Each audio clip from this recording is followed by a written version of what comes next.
"Daddy, the girl in the trunk is asking you to let her out," said our 4-year-old daughter from the backseat during a family drive. My husband's face went pale as he glanced at her through the rearview mirror, clearly alarmed. Whether he was pretending not to understand or genuinely confused, his frightened expression was unmistakable. "That's a scary thing to say, Sophia. You shouldn't make up stories like that," he replied, attempting to dismiss her words. From the passenger seat, I shot him a sharp glare. "Should we stop at the rest area?" I suggested, my voice laced with suspicion. We'd been married for 5 years, and I'd always supported him through his demanding work schedule. But now, our daughter's unsettling remark threatened to expose a hidden truth. "I am Charlotte Clark. I married my husband Freddie when I was 27, and he is 4 years my senior. The following year, our daughter Sophia was born, and she has grown up to be a healthy, lively 4-year-old. Our family life was busy but filled with happiness. How about going to the zoo next Sunday?" Freddie suggested brightly. "Yay, I want to see the giraffes," Sophia exclaimed. Their cheerful exchange brought a smile to my face. Freddie had always been kind and attentive since we started dating, a quality that hadn't changed even after we got married and Sophia came along. On his days off, he loved spending time with us, taking part in family activities with enthusiasm. I often found myself thinking how lucky I was to have such a devoted husband and father for our daughter. Little did I know, these peaceful days were about to be disrupted. One day, Freddie returned home looking weary and dejected. "I've been transferred to a different department," he sighed. "It's company policy. They want me to gain experience in various roles." Unfortunately, this new department was known for being the busiest, which meant Freddie would have less time to spend with us. "Daddy, does that mean you won't play with me anymore?" Sophia asked, her eyes filled with concern. "I'll try my best to make time, sweetheart. We'll go to the zoo again soon," he'd assured her, stroking her hair gently. Watching them, I felt a pang of sadness. The thought of losing our precious family time was disheartening. But I knew Freddie was the one facing the biggest challenge, adjusting to his new responsibilities. "Please don't overwork yourself," I urged him. Freddie had a tendency to throw himself completely into his work, and I worried about him burning out. Unfortunately, my fears soon proved valid. For the first few weeks, Freddie managed to juggle his work commitments while still spending time with us. But about a month later, his time at home diminished drastically. He began working late into the night, often missing Sophia's bedtime, and started attending more client dinners and events, even on weekends. "Hey, can you take a day off next Sunday? Sophia misses you, and you've been working too hard lately," I pleaded one evening. "Who do you think I'm doing all this for?" he snapped, irritation creeping into his voice. "Do you want me to skip meetings and risk getting fired?" "That's not what I meant," I replied, feeling defensive. "I'm just worried about you." "That's none of your business," he retorted. "Just make sure you have money ready for next week's client dinner." Freddie's mounting stress made him irritable, and he started taking out his frustrations on me. His spending also increased significantly, justified as necessary for client entertainment, but it was beginning to strain our finances. I knew his previous kindness, and seeing this change in him was disheartening. I was more worried than frustrated about Freddie's current tense demeanor. I really needed to find a way to get him to take a break before he collapsed from overwork. 6 months had passed since his transfer, and my husband had reached a point where he was coming home mostly just to sleep. Sophia, feeling lonely because she rarely saw him, started wearing a sad expression more often. I knew things couldn't go on like this, so I began searching for a way to get him to take a break. However, as if to thwart my efforts, more bad things kept happening. My mother, who had been suffering from an illness for several years, suddenly passed away in the hospital. "No, Mom," I cried. My father had passed away when I was young, and my mother was my only surviving parent. I didn't even get to have a proper conversation with her before she passed away. When I heard the news at home, I was so shocked I couldn't move for a while. Yet Freddie's response to the news was unbelievably cold. "Do I have to go to the funeral too?" he asked indifferently. His attitude shocked me, and I widened my eyes in disbelief. While Freddie's relationship with my mother may have been somewhat distant, she was still family. Despite this, he showed no sadness or comfort, merely complaining about having to attend the funeral. "What are you saying?"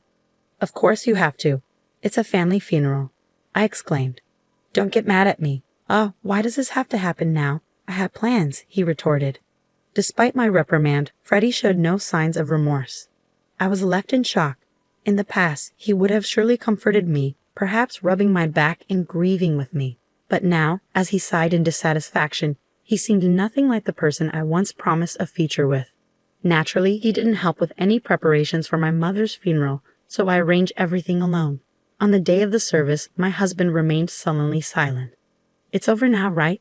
I'm heading home first," he said after the funeral ended. Freddie didn't help with any cleanup and quickly went home.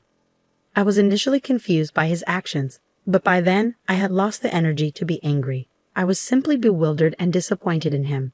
No matter how busy and stressed from work he may be, his behavior at the funeral was unacceptable. When did my husband become such a cold person? "Mom, Sophia will help you," said my daughter, trying to comfort me despite the frustration with him.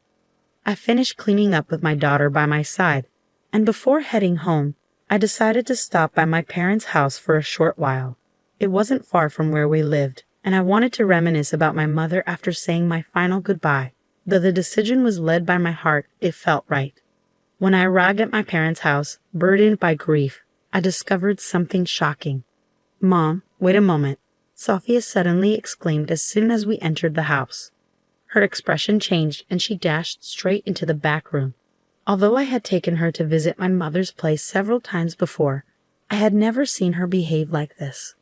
Hurrying to follow her, I found Sophia opening the second drawer from the bottom of the dresser, as if drawn to it by some unseen force. "Mom, Grandma wants you to have this," Sophia said. I looked at the old hand mirror she was holding and caught my breath. The mirror had always been precious to my mother.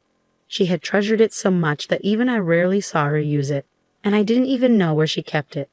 There was no way Sophia could have known about the existence of this hand mirror. "How did you know it was here?" I asked, astonished. "And what do you mean Grandma wanted me to have it?"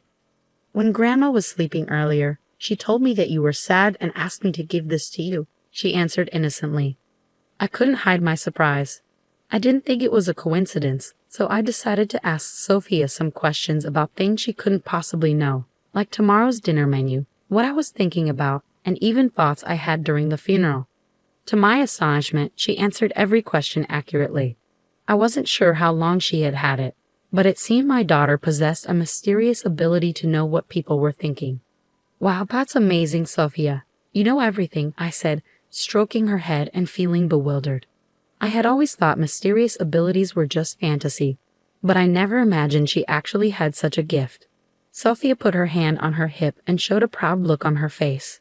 "That's right. Sophia knows about Dad too." "What do you mean?" I asked. What she told me was incredible and unforgivable. A few weeks after my mother's funeral, I casually mentioned my plans to Freddie one morning as he was about to leave for work. "By the way, I'm visiting my friend with Sophia next Sunday." Freddie abruptly stopped and frowned, looking genuinely troubled. "Really?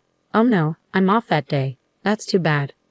Feeling the artificiality in his voice, I smiled quietly to myself. Now that I knew the truth, I realized there was no love left for Freddie inside me. On that Sunday, I left home with Sophia, killed about an hour, and then returned. "Dad, he's over there," Sophia said, pointing toward the garage. Taking a deep breath, I headed towards the garage with the shutter still down and lightly knocked on it. "Freddie, I know you're in there. Open it," I called out. "Charlotte, I thought you and Sophia had plans," he replied, sounding flustered. "They're canceled.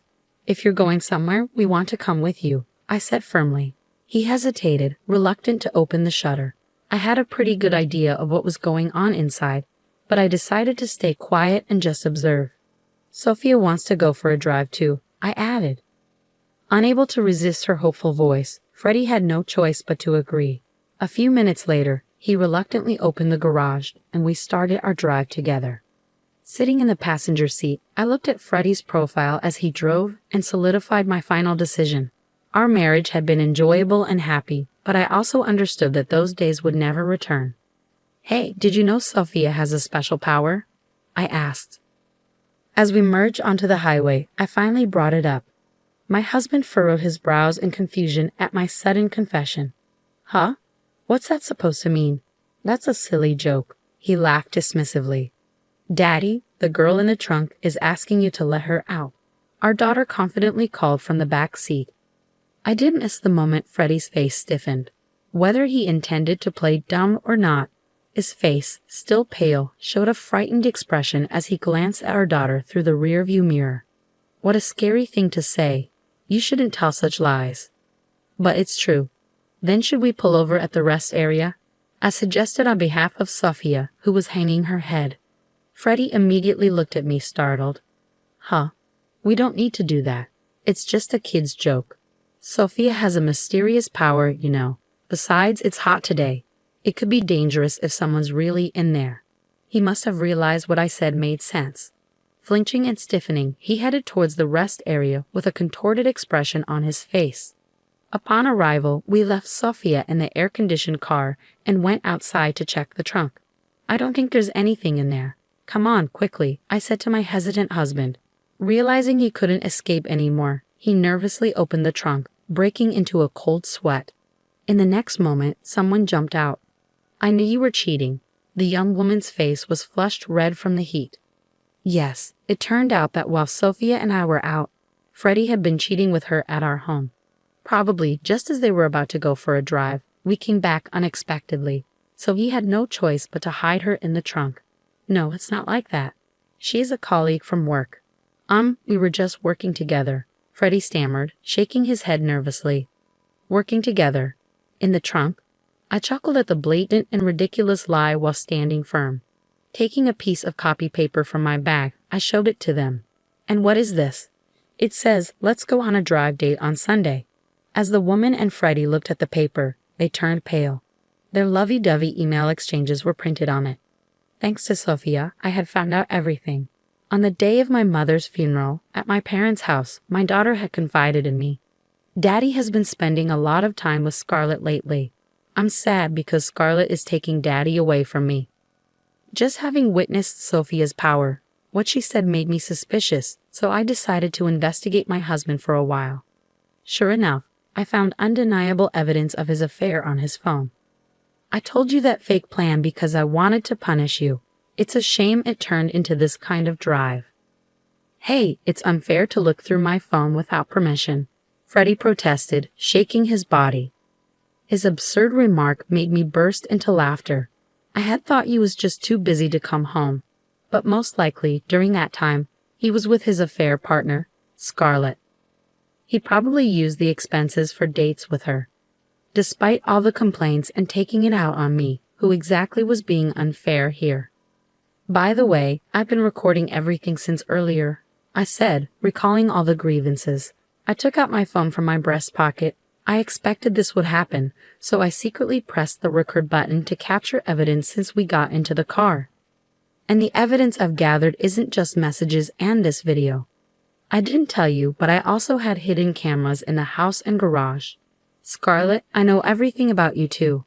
Under my successive attacks, they both turned white as sheets. I was furious with Freddie, but I couldn't forgive Scarlett either. So I thoroughly investigated and managed to identify her. She was a 25-year-old new employee who had become his colleague in the new department.